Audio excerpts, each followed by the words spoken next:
right, that have said, oh, it has to be either this or this, and it has to be one of them, but it can't be both, and all that. We've taken all of those, all of that confusing note stuff, and we've replaced it with this symbolism, this notation right here, this visual notation, and this means that. This means it has to be a private or a business owner, and it can't be both, okay? And that a property must have one of them. So not only have we cleared up this whole thing, but we've also managed to make the chance of a property having no owners or having two owners go away by having this be a one and only one over here. Okay? And then this whole supervisor relationship, we also created a special supervisor entity to kind of handle that whole thing, right? Okay. So, and remember, optional means it can be this, but it doesn't have to be. So staff can be a supervisor, but doesn't have to be a supervisor. If a staff is a supervisor, right, then they can supervise things other staff do not. And if a staff exists, they, according to this relationship, they must have a supervisor, okay?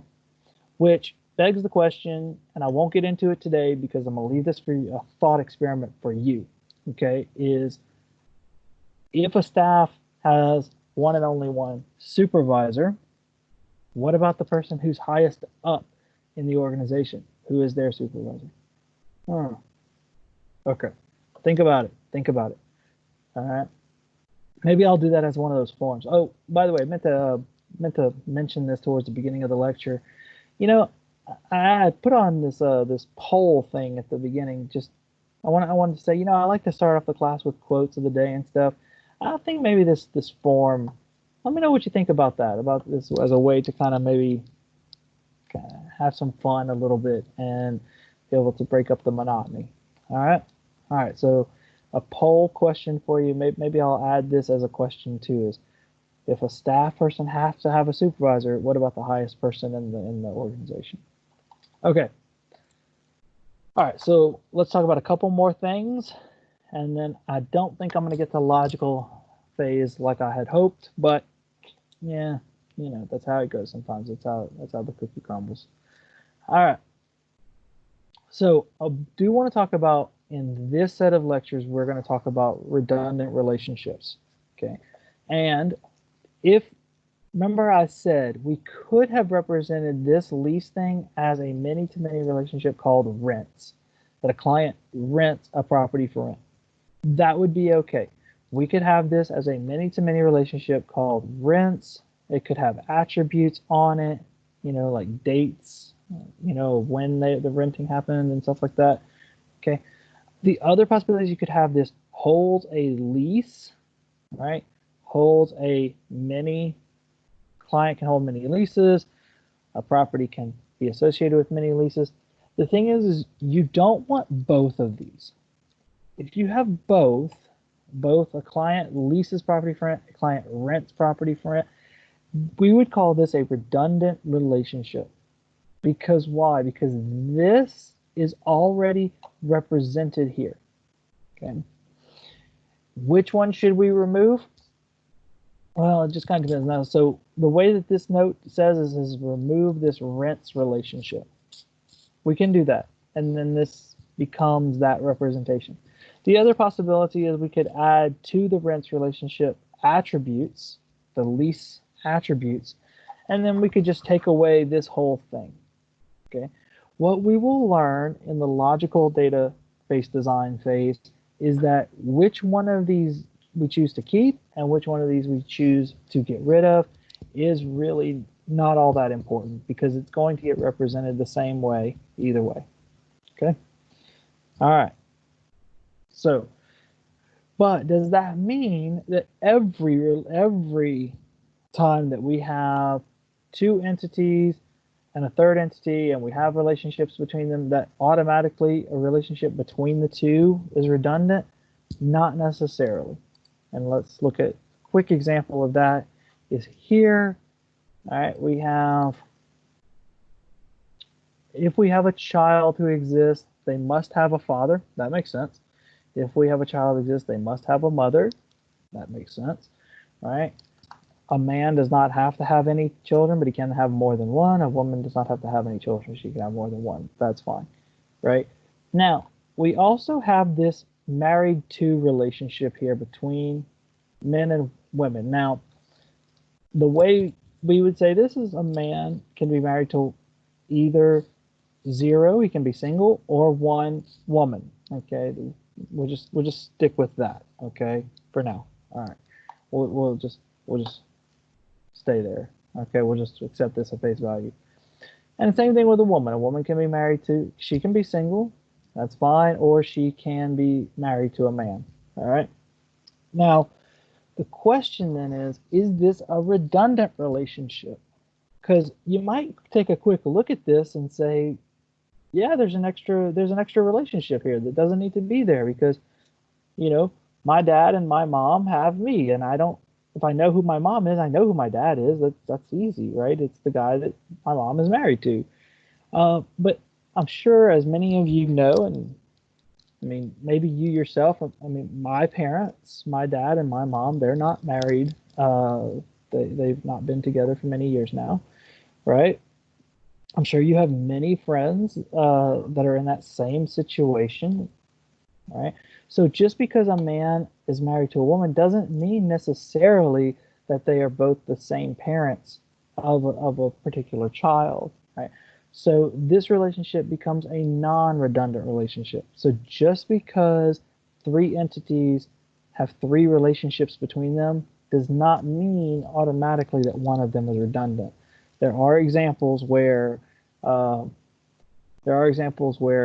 you can have all three need relationships with each other. Okay. The main question for how to determine whether or not a relationship is redundant or not is you just have to analyze the system, right? So in this situation, we can recognize that this relationship represents the same thing as this set of relationships and entity. Here, this relationship does not necessarily, sometimes it can, sometimes it means the exact same thing, but sometimes this relationship does not mean the same thing as these relationships and entity, right? Okay, so hopefully that's pretty clear, right? And then this would be about how to use the conceptual model, making sure that it supports the user transactions. There is a set of transactions. It was on like a page or something back here. Basically, how the transactions will be used and making sure that things get, that this supports it, that this assigns properly and does properly. Okay, but the main thing is we would take this right here, we would take this diagram along with some explanations. We would sit down with our users and we would say, take a look. Does this system and our explanation of it represent how you intend to use your database? And if they say yes, then guess what? We're good, and we can move on, and we can move on into the logical phase. Okay, and actually, I will at least go ahead and do the bird's eye view of the logical phase. I'll do off of the other one. Okay. We'll at least go ahead and give you a little reclam for next week. Okay, it is here. So the logical phase is once we have reviewed the data model with the user, the ER diagram with our explanations to the user, and they've given us the go-ahead, then we move on into the logical database design phase. Right? And this is basically where we are going to get actual relations. Now, what we'll discover, some relationships in our ER model will represent entities. Some relationships will represent relation tables that aren't present in our overall ER model. Okay? Other situations, we may end up with a single entity that, we may end up with a single relation, a single database table from two entities with a relationship between them. That's also possible. and we'll see how that all happens when we talk about this next week. Okay, but we're going to derive those relations. We're going to validate the relations using normalization. So this is not, we're not going to be starting from that unnormalized form that you guys did for your group project. Okay, what we're usually going to be starting with is we're going to be starting with our database tables in a at least higher than first normal form, and we're just going to validate them. We're going to validate that they are to the level of normalization that we want to have. Okay, there's going to be some integrity constraints definitions that we're going to do, and of course we're going to review the model with the user, and then we're going to have an optional step of merging. The reason why this is optional, it's not always optional. It depends on how large the system is. If the database that we are developing, if we're the only team working on it, or if it represents the entirety of the system, then it doesn't need to merge it with anything else. If it represents some part of the system and there's another group, another team that is developing their version of the database with their entities and their relations and their relationships as well, then we need to merge them together, and we'll talk about how to do that in the logical phase. Okay. All right, so we have finished conceptual design. We are planning to move into logical design next week. Okay, we're going to go ahead and move on into logical design next week, and then let's see. Then we'll finish up with physical design. Also, the plan for that is also next week, just to finish that up. And then we'll move on into group presentations. So are there any questions or any comments about this, okay.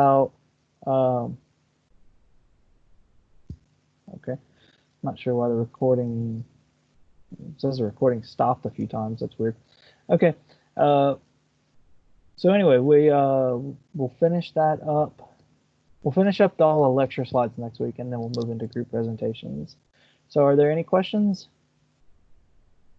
No, we're one thing that I said towards the beginning was because of the holiday, because of the Yom Nissan, we're not going to have lecture on Thursday. Okay. All right, guys. So please answer the poll. I would like to know what your plans are for as soon as you are able to go outside, and I'd like to see what you guys have to say about that. All right. Thanks for attending.